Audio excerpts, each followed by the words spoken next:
dans le prochain épisode de Un si grand soleil. Tandis qu'Elisabeth offre un cadeau inattendu à Alain, l'épreuve accable le père Silvio.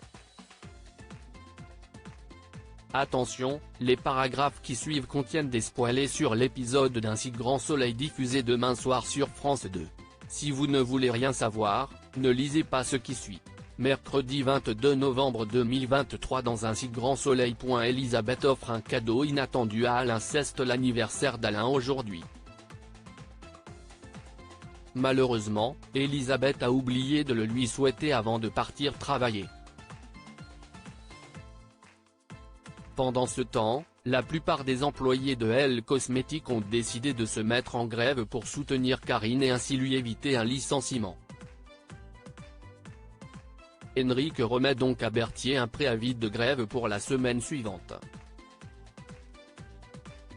Elisabeth peine quant à elle à comprendre que ses employés prennent une décision aussi drastique pour une simple prise de bec, surtout en pleine période de fête.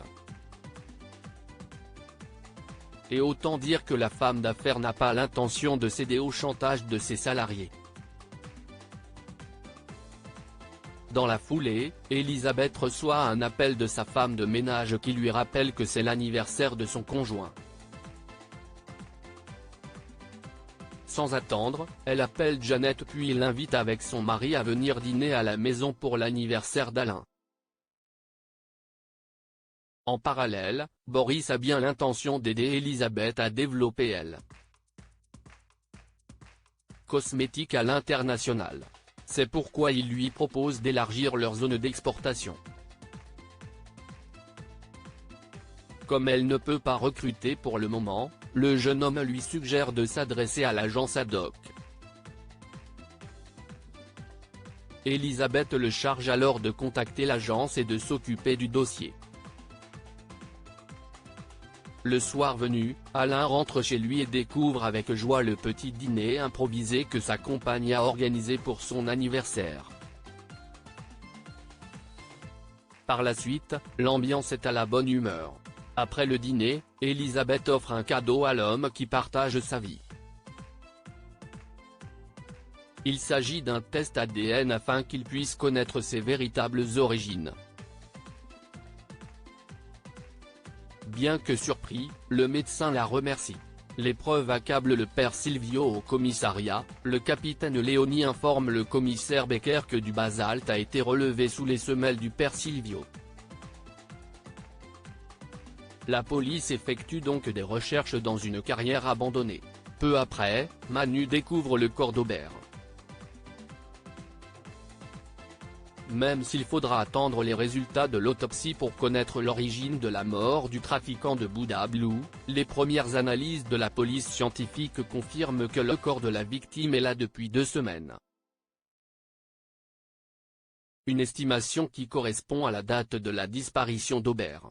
Les enquêteurs ont également retrouvé des empreintes de pas qui pourraient correspondre aux chaussures du père Silvio.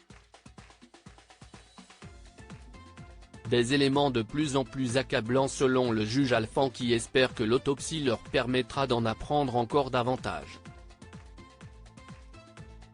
Pendant ce temps, Christophe informe le père Silvio que le trafiquant de drogue, responsable de la mort de Jessica, a été assassiné. Il lui annonce également qu'il est sur la liste des suspects. Exilé au Paraguay, le prêtre envisage de prendre un avion pour Montpellier puis de dire à la police qu'il est innocent. Christophe lui conseille donc de dire aux enquêteurs qu'il n'est pas parti au Paraguay pour fuir la justice mais pour fuir une femme. Seulement, le prêtre refuse catégoriquement de détruire le mariage de Janet.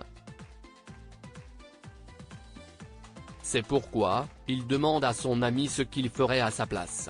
Puisque la police est au tout début de l'enquête, le vétérinaire l'enjoint à rester au Paraguay jusqu'à ce que la police prouve son innocence. Se laissant amadouer, le père Silvio accepte de suivre ses conseils. En fin de journée, Hugo informe Becker et Cécile qu'Aubert est mort 2 semaines plus tôt par injection de cyanure. Dans la mesure où rien ne permet d'identifier le meurtrier, Le commissaire et la juge comprennent que le fleuriste a pris toutes ses précautions pour éviter d'être démasqué. Il faut dire que le tueur en série prépare ses meurtres dans des conditions quasi maniaques et qu'il ne laisse rien au hasard tout en faisant preuve d'un sang-froid à toute épreuve. Tandis que Cécile trouve que cela ne colle pas du tout avec ce qu'ils savent du père Silvio, Beckett estime quant à lui que cela ne le disculpe pas pour autant. Le soir venu, Becker confie à Janet qu'ils ont de bonnes raisons de penser que le père Silvio a commis plusieurs meurtres. Le policier va même jusqu'à lui dire qu'ils ont la preuve formelle que c'est bien lui qui a tué Aubert. Janet Abo assure que son ami n'aurait jamais pu faire une chose pareille, son mari cherche malgré tout à savoir si le père Silvio lui a dit pourquoi il partait au Paraguay. Énervée, cette dernière demande à son mari d'arrêter avec ses questions et l'envoie balader.